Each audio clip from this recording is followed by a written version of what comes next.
One thing that Nick Casario wanted to get right was this offensive line, and he did a lot of things in the offseason. But before we talk about the potential that this offensive line, could have with the addition of new coaching and new players, all of which that I'm very excited to talk about.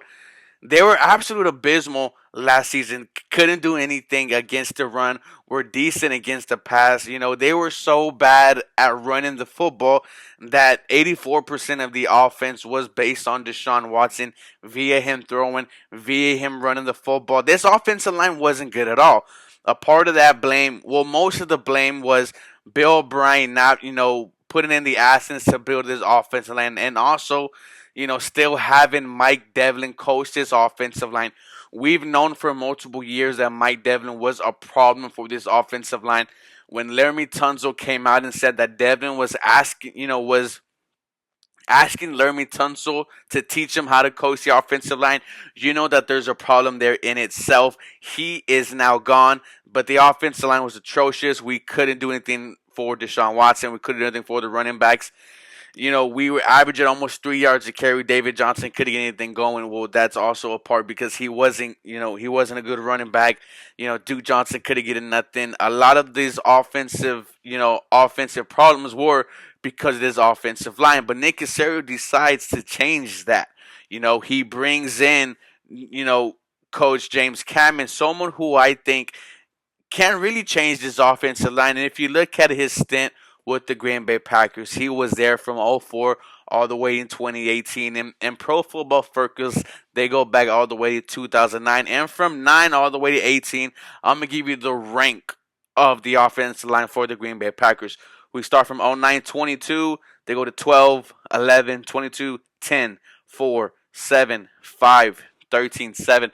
Those are the rankings that the offensive lines had under James Cameron when he was with the Green Bay Packers. If the Houston Texans can't get anything like that, our offenses will be successful. I say it best. If you want to win football games, it starts in the trenches. It starts in the offensive line.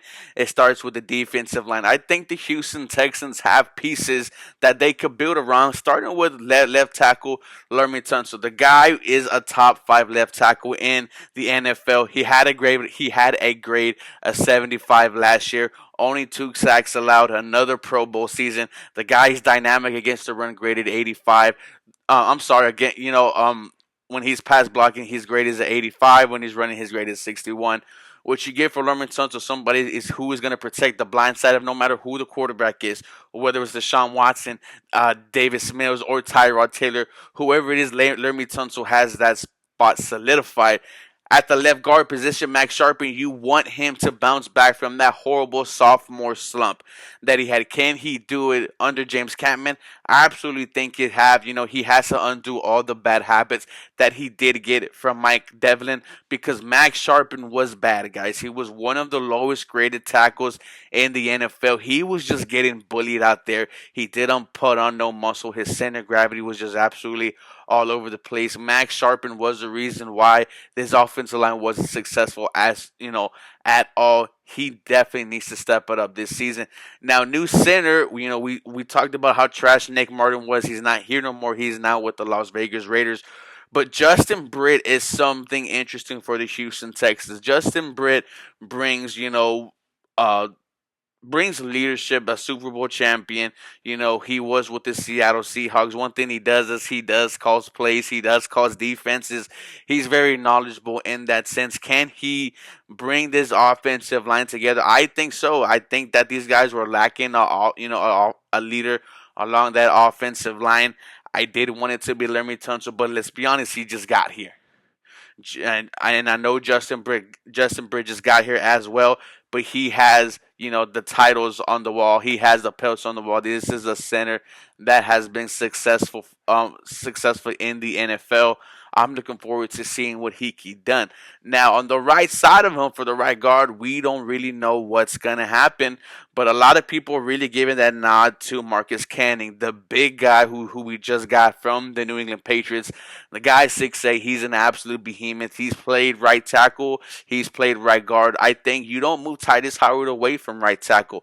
If you put Marcus Cannon right there at the guard position, it's gonna do nothing but just add another big human there that is gonna help you in the run game, is gonna help you in the pass game. The guy is also a veteran as well. You want someone like Titus Howard alongside Marcus Canning to build himself, and then you have two building block foundations on your offensive line at the left tackle, at the right tackle. And speaking of the right tackle, like I said, Titus Howard, a very good season. He's now going to be pushing to that guy who's going to be, hey, I need a big contract coming soon. I'm showing that I could be a valuable right tackle in the NFL. Titus Howard is continuing to prove in the Houston Texans fans right that it should have been him over Andre Dillard. I think this offensive line has potential. Not only that, the addition of James Catman, I think this offensive line is going to be something that we haven't seen. I think they're going to be well coached. These offensive line for the past 3, 4 years haven't been coached at all. It's now going to happen for the Houston Texans. You have a mix of young guys, Titus Howard, Max Sharpen. You have a mix of, a mix of veterans as well in Justin Brennan and Marcus Cannon. And I guess like Lerman Tunsil, he is young, he is a veteran, he is one of the best at his position. This offense line could be very exciting. But let me know what you guys think about the offense line, guys, and be looking forward to when we talk about the receiving core tomorrow, guys. As always, go Houston Texans. You guys have a blessed day. How was that?